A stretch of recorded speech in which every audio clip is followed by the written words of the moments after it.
The Plunther Hills Valley Educational Network presents a very special 75-part docudrama miniseries, The Donner Party, an extensive, exhaustively researched reenactment of the trials of the ill-fated group of settlers who get stranded by snow at the foot of the Sierra Nevada mountains all winter and have to survive by resorting to cannibalism. Tonight, Chapter 14, August 1846, somewhere in Utah.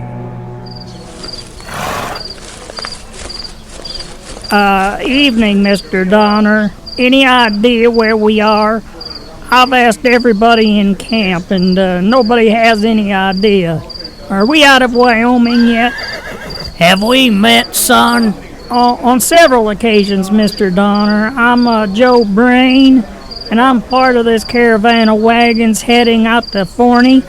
You? I don't remember seeing you before. Me and the family's usually last in line. That's why you've probably never seen us. Are you quite sure you didn't just sneak up behind our little group and kind of steal in, hoping to blend in and come with us even though you wasn't invited? Nah, I was right there when we took off out of Springfield back at the beginning of May. Yeah? So why you bugging me? Well, as you know, it's almost September, and me and some of the rest of the fellas figure we're still at least 600 miles from our destination. We were just sort of wondering if we're going to make it over the Sierra Nevada mountains before the snow starts falling. Well, now, how in the world would I know? Well, since you're the leader of this expedition, and you've got the only map of this here shortcut we're taking to get out there, we figure maybe you had an idea. We? Who's this we? You got a mouse in your pocket or something? Well, me and the other fellows, Mr. Donner, we'd like to know. Well, you see, I'd like to know how to tie a granny knot, but some mysteries are better left mysteries.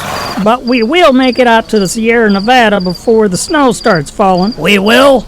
Well, that's a relief. No, I was asking you, Mr. Donner. You're the one leading this caravan. Oh, I don't know that I should call it a caravan.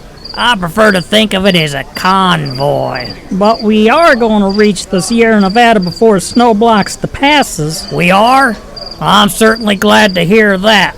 Who knows what our fate would be if we got stuck on the Sierra Nevada foothills all winter. Yeah, me and the others were sort of wondering about that. We kind of doubt that we have enough provisions on board our wagons to feed us all the way through April. April? Son, with the time we're making on this so-called shortcut over the Sasquatch Mountains and through the Great Salt Desert, we'll be lucky if we're not eating each other by the time we reach the California border. Eat each other? Surely it won't come to that, will it, Mr. Donner?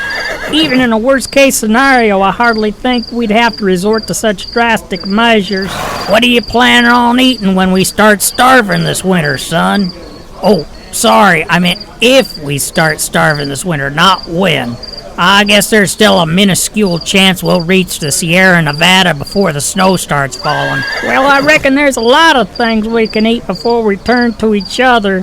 How about the horses? How about the cattle and the oxen? Oh, they'll go crazy from the heat and bolt off long before we finish crossing the Great Salt Desert. Any that we have left after that, the Paiute Indians will kill them. Well, maybe we could eat rabbits or squirrels or prairie dogs or something. Son, this ain't no mecca for fauna like Illinois is. It's all sage and scrub brush once you get to the Sierra Nevada. No self-respecting squirrel or rabbit's gonna be caught in some wasteland like that. Well, if worst came to worst, I suppose we could eat twigs, leaves, bark. Don't be silly, my friend. You think a pot of leaves and twigs would be near as tasty as McCutcheon or Peterson over there? You mean to tell me you've already thought... Quit eyeballing them, pal. I already laid claim to them. I figure McCutcheon, big as he is, he ought to get me through the better part of January, if I portion him out right. But... And Peterson, I ought to be able to make him stretch out to, say, mid-February. By then, I figure the first relief party from Sutter's Fort should have reached us, and I reckon I can waylay a couple of them fellas and eat them as well. Why, I've never heard of anything like... Of course, this is only if we don't manage to reach the Sierra Nevada by first snow. At our present pace, I figure we should reach Truckee Lake by November 1st, so I'd put our chances of beating the mountain snows at maybe 10%. Oh my gosh, this is horrible. Boy, I'm sure glad I stocked up on all that barbecue sauce back at Fort Bridger. It'll come in mighty handy, I expect.